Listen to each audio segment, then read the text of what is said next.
Hey guys, this is Bhais Parmar and welcome to my channel.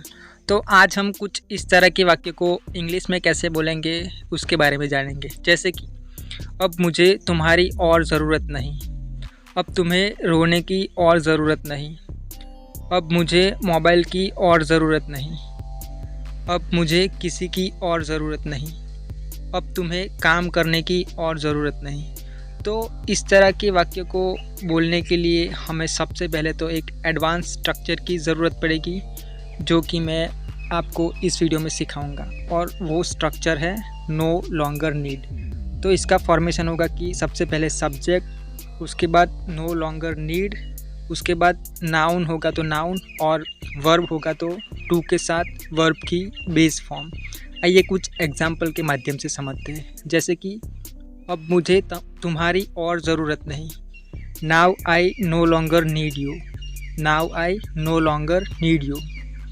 अब तुम्हें रोने की और ज़रूरत नहीं, now you no longer need to cry, now you no longer need to cry.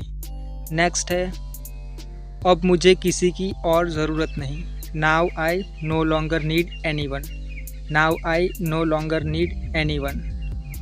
अब मुझे मोबाइल की और ज़रूरत नहीं, now I no longer need mobile, now I no longer need mobile. Next है अब तुम्हें काम करने की और ज़रूरत नहीं, now you no longer need to work, now you no longer need to work. अब तुम्हें यहाँ रहने की और ज़रूरत नहीं, now you no longer need to stay here, now you no longer need to stay here. Next है अब मुझे दवाई की और ज़रूरत नहीं, now I no longer need medicines, now I no longer need medicines. अगला है अब तुम्हें पढ़ने की और ज़रूरत नहीं। तो इस वाक्य की इंग्लिश क्या होगी आप कमेंट बॉक्स में ज़रूर लिखना। तो thank you for watching this video guys.